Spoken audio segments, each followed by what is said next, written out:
तो आज जो मैं टॉपिक ऑफ डिस्कशन लेके आया हूँ वो है रेस्टलेस लेग सिंड्रोम। बट बहुत सारे लोगों में पेशेंट्स जो होते हैं बहुत सफर करते हैं, इतना इसीलिए इसके बारे में इंफॉर्मेशन होना कि ताकि हम लोग उसको अर्ली पिक कर लें बहुत जरूरी है। विद एज बढ़ती जाती है, किसी भी एज में प्रेजेंट करती है, यूजुअली मिडिल एज में प्रेजेंट करती है।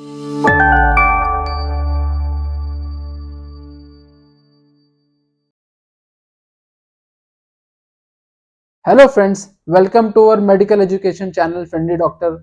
दोस्तों आज जो मैं टॉपिक ऑफ डिस्कशन लेके आया हूँ वो है रेस्टलेस लेग सिंड्रोम। दोस्तों जैसा कि इस नाम में ये है कि ये जो प्रॉब्लम है ये आपके पैरों से रिलेटेड है और ये आपको पैरों को रेस्टलेस कर देती है। तो जी हाँ, काफ़ी कुछ जो है इस बीमारी का इसके नाम में ही कवर्ड है। जी हाँ दोस्तों, इस बीमारी में अगर आप एक पोजीशन में लेग पैर रख के बैठ जाते हैं तो आपको प्रॉब्लम होने लगती है, आपको पेन होने लगता है, अजीब सी सेंसेशन होने लगती है। इसी प्रॉब्लम को रेस्टलेस लेग सिंड्रोम कहते हैं। दोस्तों ऑल्दो ये प्रॉब्लम वैसे बहुत बड़ी सुनने में तो नहीं आ रहा है कि मतलब ठीक है, कभी बहुत एक एक पोजीशन में हमने पैर रख दिया तो थोड़ा बहुत इरिटेशन हो गया, थोड़ा बहुत प्रॉब्लम हो गया। बट कई लोगों में यूजुअली ये प्रॉब्लम बहुत कम सिम्टम्स करती है और थोड़ा थोड़ा ही चेंजेस लाइफस्टाइल में करके ठीक हो जाती है।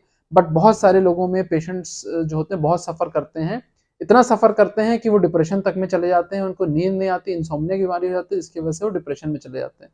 तो जी हाँ, इसका जो प्रेजेंटेशन होता है वेरिएबल हो सकता है, कुछ लोग बहुत माइल्ड सिम्टम्स होते हैं, कुछ लोगों में बहुत ज़्यादा सिम्टम्स होते हैं। और जैसा कि मैं हर बार कहता हूँ कि अगर जो बीमारी होती है उसका जो डायग्नोसिस होता है हमको जितना जल्दी बना लेंगे, जितना जल्दी उसका कारण पकड़ के उसका रिमूव कर दें, उसका इलाज कर दें, उतना बेहतर रहता है। तो इसीलिए इसके बारे में इंफॉर्मेशन होना कि ताकि हम लोग उसको अर्ली पिक कर लें बहुत ज़रूरी है। दोस्तों जैसा कि अभी मैं बता भी रहा था, इसमें आप एक जगह पे पोजीशन पे पैर रख के आप बैठ जाते तो अजीब सी बहुत सारी फीलिंग्स होती हैं, जैसे कि इचिंग यानी खुजली होना, दर्द होना। कई बार कई लोगों में जैसा लगता है कि करंट सर दौड़ रहा है, कई बार थ्रॉबिंग, ऐसे ऐसे लगता है कि मांसपेशियां मूव कर रही है, कई बार पैर टाइट होने लगता है, कई बार कोई लगता है कि जैसे कीड़ा चल रहा है पैरों के नीचे, कई बार लगता है कोई आपका पैर पुल कर रहा हो। जी हाँ, ये सारे, और कई बार तो ऐसा सिम्टम्स होता है कि आप एक्सप्लेन भी नहीं कर पाते कि क्या हो रहा है भाई पैरों में।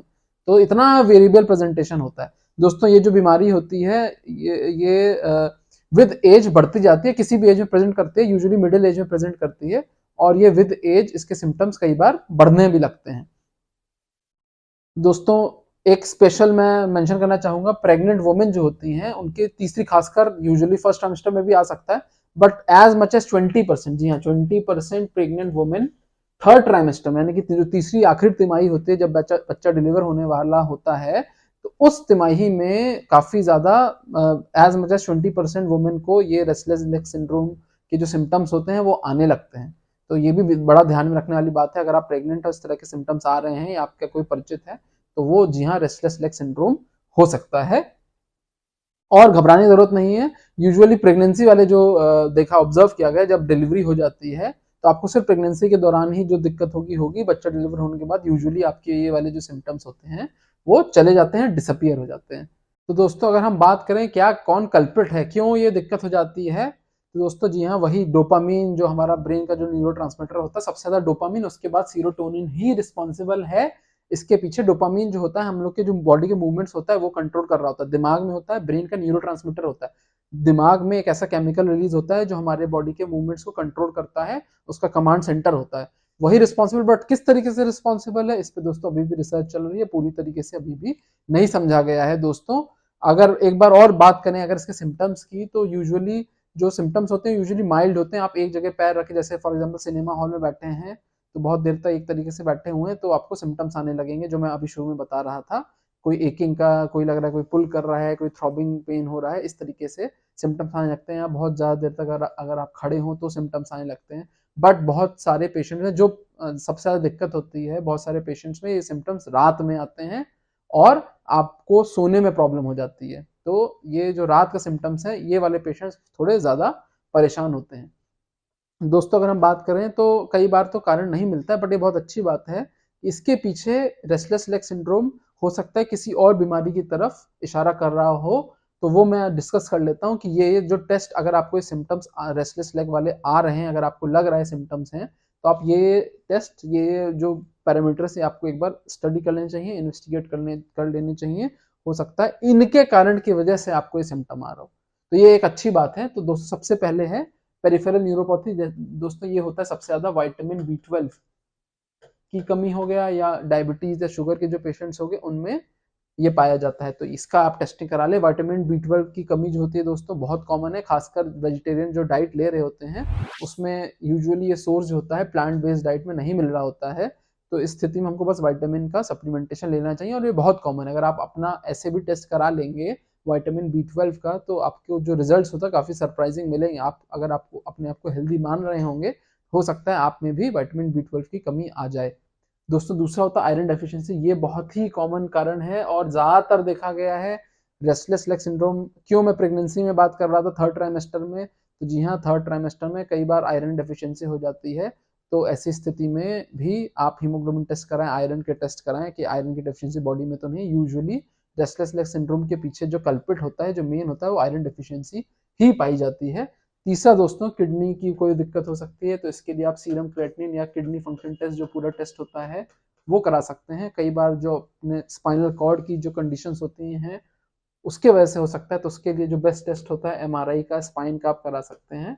और दोस्तों जो पार्किंसंस डिजीज होती है ये एक अलग ही बीमारी होती है, इसमें भी शुरुआती स्टेज में हो सकता है रेस्टलेस लेग सिंड्रोम से प्रेजेंट करें। तो अगर आप अर्ली ये आ रहा है और चूंकि पार्किंसंस भी डोपामीन का ही वजह से ही की डेफिशिएंसी की वजह से ही होता है, तो हो सकता है कि आपको रेस्टलेस लेग सिंड्रोम हो और आप पार्किंसंस की तरफ इशारा कर रहा हो कि शुरुआत में मान लीजिए कोई और सिम्टम नहीं आया, रेस्टलेस लेग सिंड्रोम ही आया, तो आपने वर्कअप किया तो हो सकता है आपको एक्चुअली डायग्नोसिस पार्किंसंस डिजीज हो। तो ये सब रूल आउट करना, ये सब इन लोगों को समझना बहुत ज़रूरी है। दोस्तों अगर हम बात करें ट्रीटमेंट की, तो बहुत सारी दवाइयाँ हैं। जैसे डोपामीन का मैं बता रहा था इज रिस्पॉन्सिबल, तो उसके रिलेटेड दवाइयाँ दी जा सकती हैं और मसल रिलैक्सेंस दिए जा सकते हैं। कैल्शियम की बहुत सारी कैल्शियम चैनल ब्लॉकर्स और अन्य ऐसी दवाइयाँ हैं, वो आप अपने डॉक्टर से, फिजिशियन से, MD या DM या न्यूरो किसी डॉक्टर से आप डिस्कस करके ये ट्रीटमेंट ले सकते हैं। ये तो ट्रीटमेंट तो आसान है, बट दोस्तों कई बार इसके पीछे एक ट्रिगर होता है। रेस्टलेस लेग सिंड्रोम के पीछे ट्रिगर होता है। बहुत सारे ट्रिगर्स हो सकते हैं, इतने ट्रिगर हो सकते हैं कि ये मैं आपको बोलूँगा कि ये आपकी बॉडी है और आप ही उसको आइडेंटिफाई कर सकते हैं। अगर आप सजग रहेंगे, अलर्ट रहेंगे, पूरी एस्पेक्ट सोचेंगे कब हो रहा है, क्यों हो रहा है, क्या कारण से हो रहा है, तो आप वो जो एक्चुअल ट्रिगर होता है वो आप खुद पता कर पाएंगे। डॉक्टर तो पता कर सकता है, बट वो भी इंफॉर्मेशन आपसे ही लेगा। तो आपको सजग रहना, ये इन्फॉर्म्ड रहना कि हो सकता है इसके पीछे कोई ट्रिगर हो, मेरी कोई ऐसी एक्टिविटी हो जिससे ये सिम्टम्स बढ़ रहे हैं या ट्रिगर हो रहे हैं, ये भी समझना बहुत ज़रूरी है। बाकी दोस्तों कॉमन जो हम लोग लाइफस्टाइल में गलतियां कर रहे होते हैं, खास तौर पे स्मोकिंग, बहुत ज़्यादा जो स्मोकिंग कर रहे होते हैं तो उनमें ये रेस्टलेस लेग सिंड्रोम की बीमारी ज़्यादा होती है। कैफीन का इंटेक लेना, यानी कि कॉफ़ी का ज़्यादा सेवन करना, और प्रोसेस्ड फूड जो आजकल हम लोग ज़्यादा खा रहे हैं, ये सारी चीज़ें हो गई। अल्कोहल का सेवन ज़्यादा कर रहे हैं, तो ये सारी चीज़ें रेस्टलेस लेग सिंड्रोम को प्रमोट करती हैं, उसका ट्रिगर की तरह भी एक्ट कर सकती हैं। मान लीजिए कि आप सिर्फ स्मोक करते हो तो ही ये सिम्टम्स आए आपको। अगर आप सिर्फ स्मोकिंग करना छोड़ दें तो हो सकता है रेस्टलेस लेग सिंड्रोम के जो ऐसे सिम्टम्स हैं जो आपको लाइफस्टाइल में परेशान कर रहे हैं, हो सकता है वो डिसअपियर हो जाएं, चले जाएं। और दोस्तों कुछ अच्छी एक्टिविटी आप कर सकते हैं। दवाइयाँ तो ले ही सकते हैं, उसके पार्ट जैसे अपने पैरों का मसाज करना, रेगुलर एक्सरसाइज करना, हेल्दी लाइफस्टाइल को अडेप्ट करना, ये आप कर सकते हैं। तो इस सब से भी आपके जो सिम्टम्स हैं वो डिसअपियर हो सकते हैं। आई होप दोस्तों ये जो टॉपिक है रेस्टलेस लेग सिंड्रोम का, ये आपको क्लियर हो गया होगा। अगर अभी भी कोई भी क्वेरी है तो आप मेरे से जाके कमेंट सेक्शन में पूछ सकते हैं। दोस्तों अगर ये वीडियो पसंद आए तो लाइक करें और हमारे इस चैनल को सब्सक्राइब करें। हम दोस्तों अपने इस चैनल पे पूरी एक मेडिकल लाइब्रेरी बना रहे हैं जिसमें कॉमन जो भी बीमारियां होती है उसके बारे में इंफॉर्मेशन दे रहे हैं। Thank you friends, stay healthy, stay happy.